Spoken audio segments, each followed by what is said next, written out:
Welcome to Dungeon Craft. I'm Professor Dungeon Master, and this channel is about independent, old school, and homebrew D&D and other tabletop role-playing games. And today I am proud to present my new campaign, The Lost City, based on the classic module by Tom Mulvey. I played it back in the day, but we never made it to the Lost City, and I wanted to challenge myself and see if I could run this mega dungeon and actually finish it. The advice I give here can be applied to any mega dungeon like Stone Hell or Barrow Maze. There are a ton of great ones. I'd like to thank Captain Courageous, whose videos on the Lost City provided excellent context and inspiration.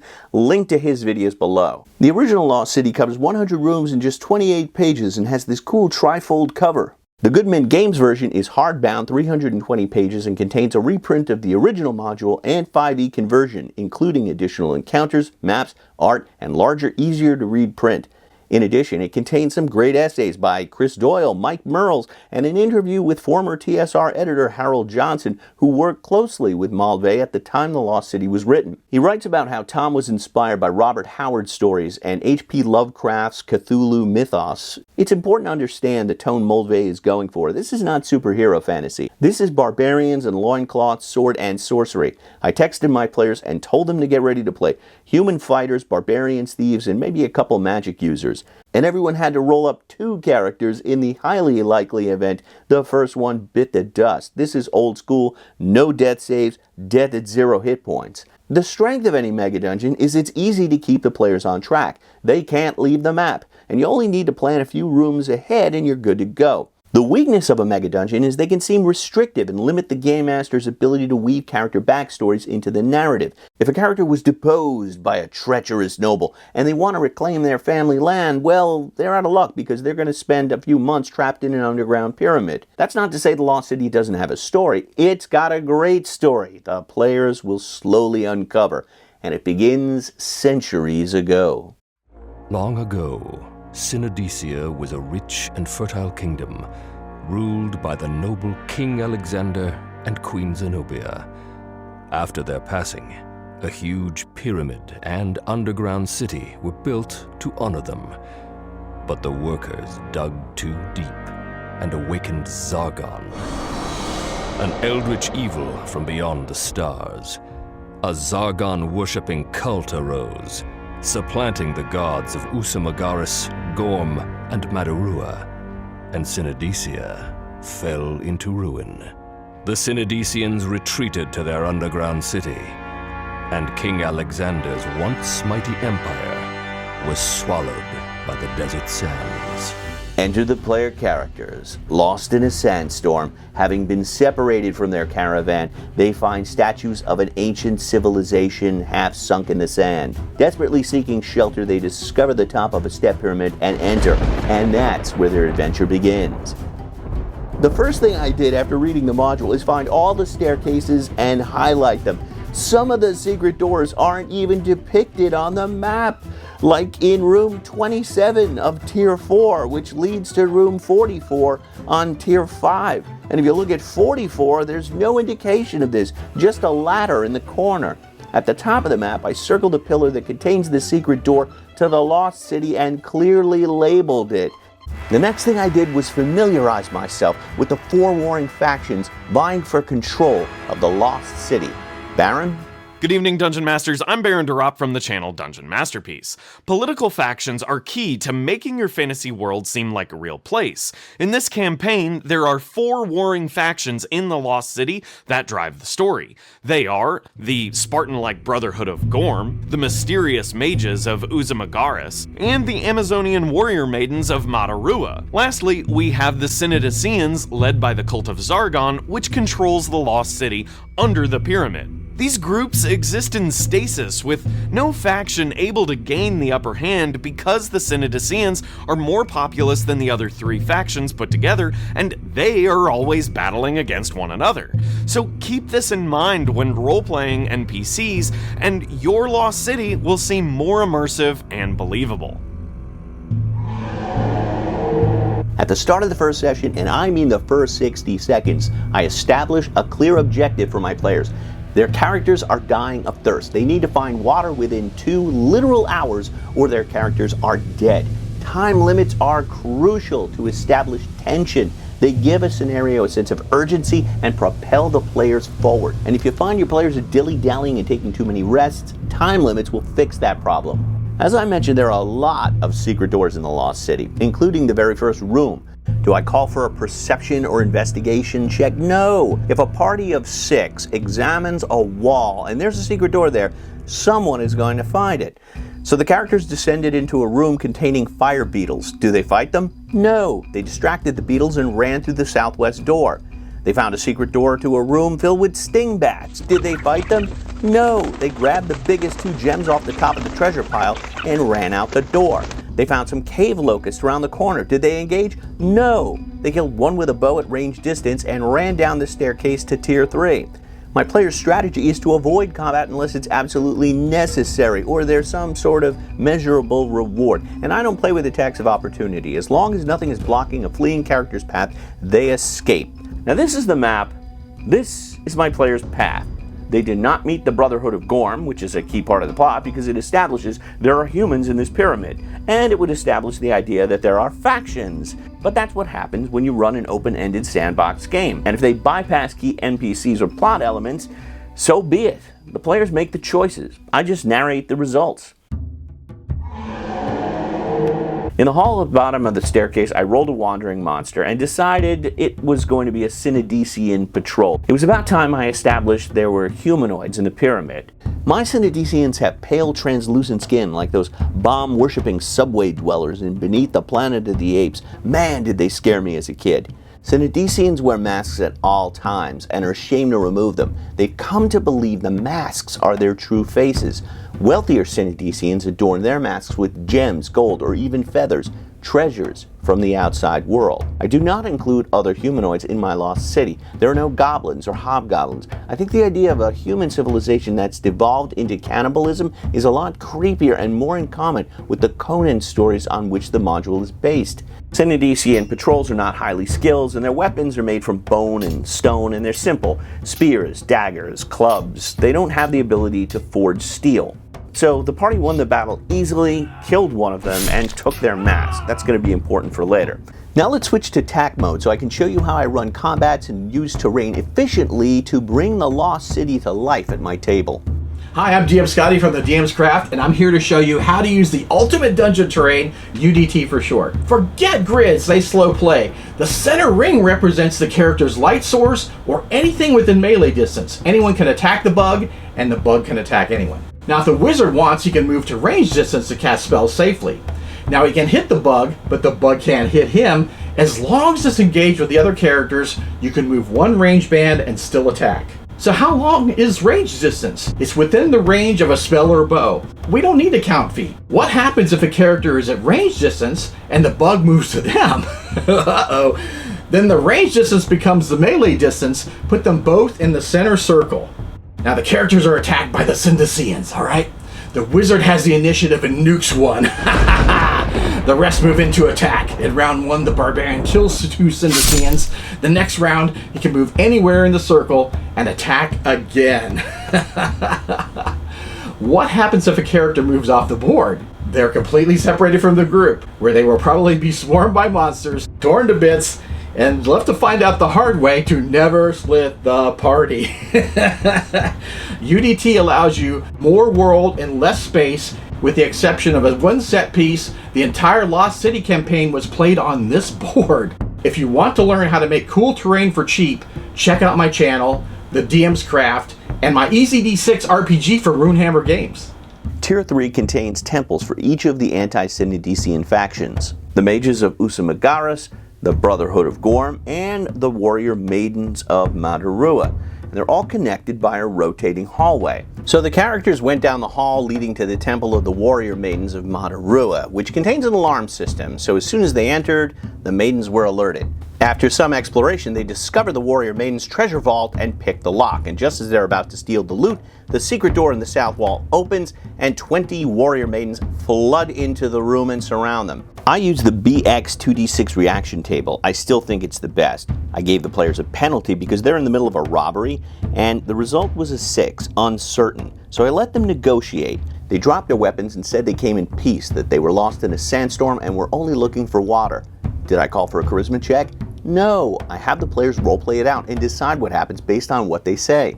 The warrior maidens accepted their apology, gave them water, and invited the female fighters to join their group. They accepted, swore an oath agreeing to worship Madarua, got a tattoo, were given new armor and weapons, and an exposition dump. The sisters explained there are 4 different factions in constant conflict over territory, and they all hate each other. The worst are the Synodicians, who are led by an evil cult and worship a false god whose name they will not even utter. They told the characters of the existence of the Lost City, and there's an entrance on level 5 in an area controlled by the cult. The warrior maidens, mages of Uzumagaris, and Brotherhood of Gorm all have their main temples in this underground city. These 4 factions exist in a sort of détente with minor skirmishes breaking out, but no side able to get the upper hand. Although the Maidens, Brotherhood, and Mages are highly skilled, they are vastly outnumbered by the Synodicians. This proved to be a satisfying conclusion to the session because my players are the problem-solving types. They need periodic reminders they are making progress. Aligning themselves with the Warrior Maidens allowed them to establish a home base where they could heal if they became wounded. I also allowed them to keep the XP from stealing the Maidens' 3,000 gold piece treasure. And that's where session 1 ended. The players completed 2.5 dungeon levels in 2.5 hours. How? They avoid combat unless it's absolutely necessary, and I avoid saying, make a perception check every 10 feet. Session 2 started with the characters going to the Temple of the Mages of Uzumagaris. They presumed it would go just as well, and the party did contain a mage. What could go wrong? The party enters, and the magic user, Xander the Bald, announces that he comes in peace from the outside world and wants to join them. And I roll a reaction in public, so my players know I'm not fudging, and it comes up snake eyes, so I say, the hair on your arms stand up, and the air smells of ozone from 24 wizards simultaneously booting up magic missile. Did I call for initiative? No! Nothing kills the pace of a game faster than calling for initiative.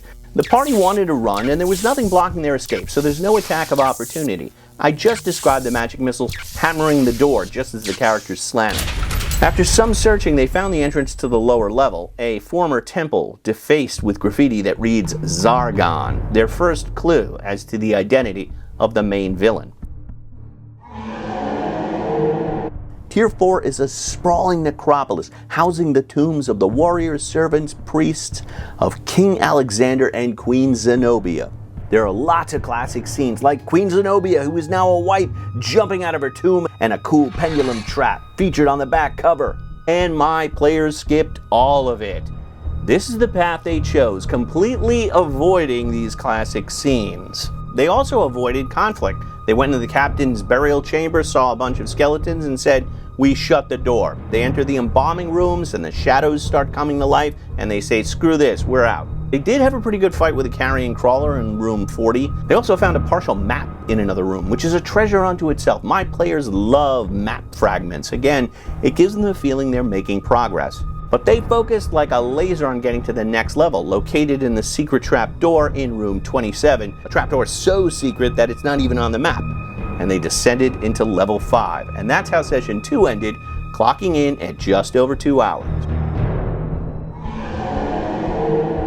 At this point, I start giving out milestone XP for descending to level 5, which is controlled by the Cult of Zargon. I had to get my players to at least 3rd level to give them a fighting chance against Zargon, who's a formidable opponent. The current head of the Cult of Zargon is the evil cleric Darius. Years ago, he murdered his twin brother Demetrius, but Demetrius' ghost still haunts his chamber. His spirit is contained in a robe in his bedroom. Did one of the players put it on? Of course they did. So he becomes possessed and leads the players directly through Tier 5 to kill his brother. This is where I changed some rooms around. 51 is supposed to be the Temple to Zargon. 50 is supposed to be an entry chamber to the Lost City. It contains a number of statues and frescoes revealing the history of Synodicia. I switched these rooms so the players would learn the history of Synodicia first. They can't read hieroglyphics, but they get the gist of Synodicia's rise and fall and learn that the followers of Gorm, Uzumagaris, and Madarua used to be friends before the Cult of Zargon took over. And this room contains about 50 or so tripping Synodicians. Lost in their own worlds, they don't even acknowledge the characters as they pass through the room. As written, 57 and 58 are where the characters finally meet the evil Darius, but at least by my standards, it's a bit anticlimactic. I wanted to end the third session with a bang, an epic encounter. So I turned this room into a massive temple to Zargon, complete with a sacrificial pit in the middle, similar to the one described in Area K of the Goodman Games update on pages 135 to 136. So let's talk room design. When designing an encounter, I always follow the index card RPG model of 3 T's. You need a timer, you need a threat, and you need a treat. The threat is Darius and his cultists. There are 4 minion cultists, each with 1 hit point. One of them is off camera. In the center of the room is a pit that leads 60 feet down into Zargon's lair. Those are the tips of his longest tentacles sticking out, searching for food. Behind the altar is Darius, an evil cleric, and he is about to ritually sacrifice a warrior maiden of Madarua to a very hungry Zargon. In the right corner is the Brute, Darius' bodyguard. Exposure to the fumes of the temple have caused him to mutate and grow tentacles, and he will protect Darius at all costs. On the other side is the priestess. Her job is to sacrifice a prisoner, a warrior maiden of Madarua, or it could be a brother of Gorm. These are equal opportunity cultists. She will turn the mechanism that dumps the victim into the pit in D4 rounds. The cultists will do their best to murder the characters and block Darius from any missile fire or ranged spells. Starting in round 2, Zargon's tentacles grab a random target every round and try to drag them into the pit.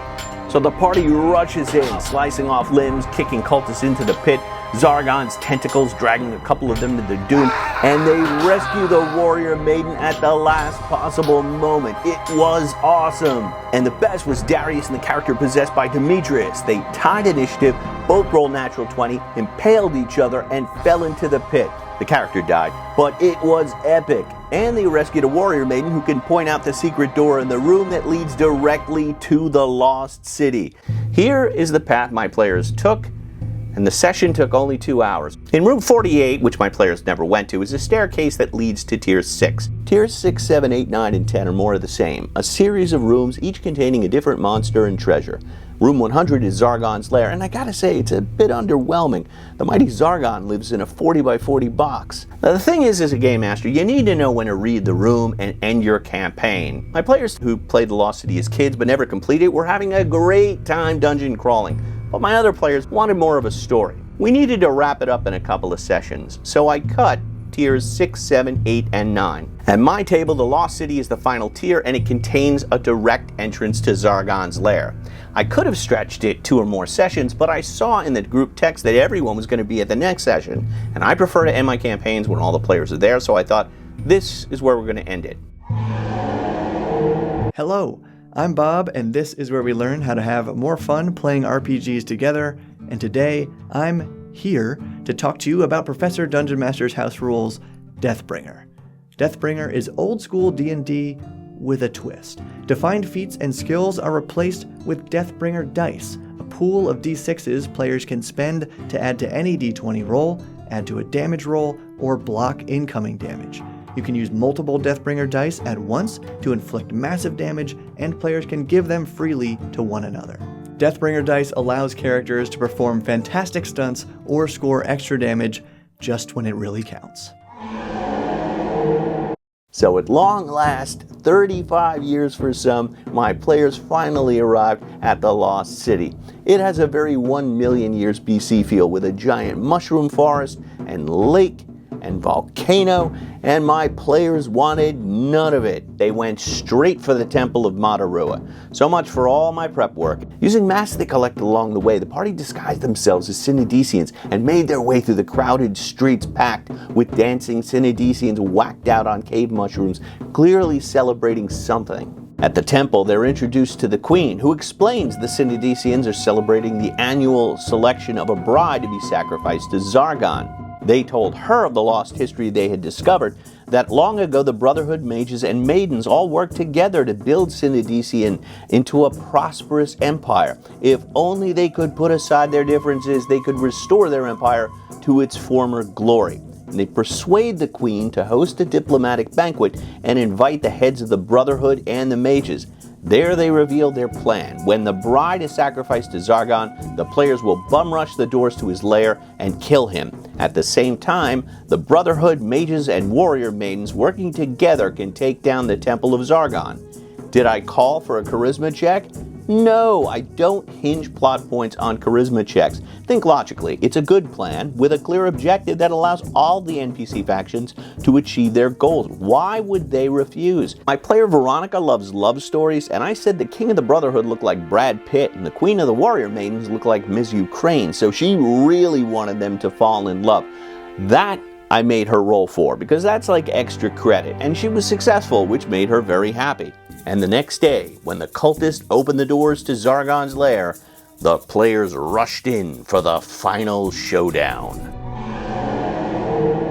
Zargon's lair is a massive chamber of eldritch antiquity, a grim charnel house filled with mountains of bones and the stench of 1,000 years of accumulated waste.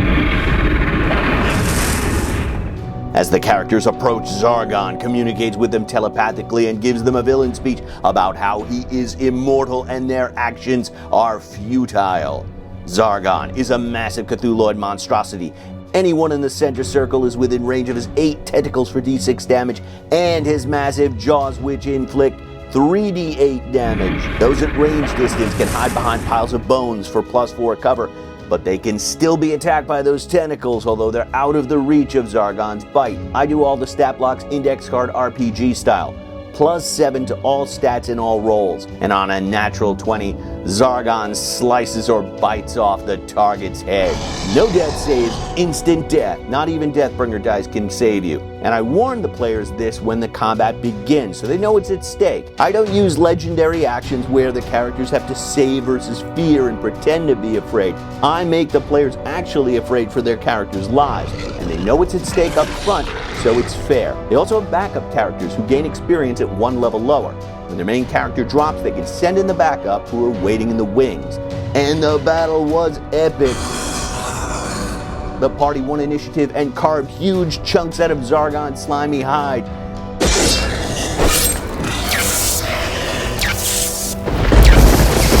Then it was his turn, and he pounded the characters into the dirt.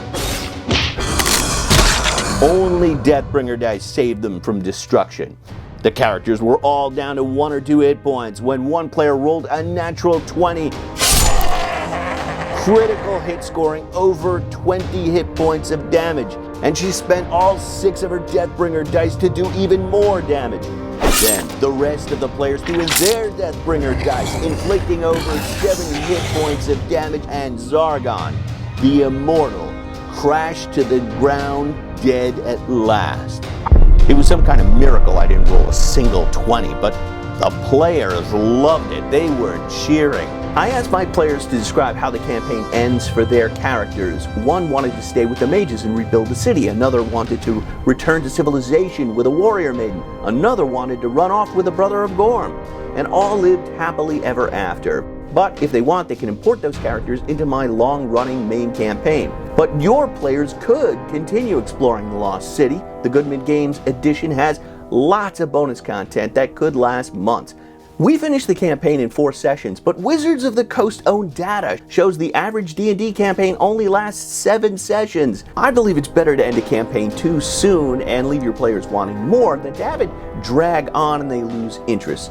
At least that's what I think. What do you think? And did you play the Lost City back in the day? And if so, did you actually make it to the Lost City? Let me know in the comments below. Also below, you'll find links to my bonus content on Patreon, my game Deathbringer, Baron DeRopp's Dungeon Masterpiece, DM Scotty's Easy D6, Bob World Builder, and Trevor Devall's Me, Myself, and Die. Thanks for watching, see you soon, and may all your rolls be 20s. Deathbringer again with my new friends, the Warrior Maidens of Madarua. Too bad you can't join us, but you can always click on these videos and watch more Dungeon Craft. If you enjoyed this video, check out my original campaign, The Caves of Carnage. The latest episode is the true story of Trader Joe. And if you enjoy urban campaigns, click on The Reviled Society. Thanks again to all the patrons who made this video possible. We'll see you soon.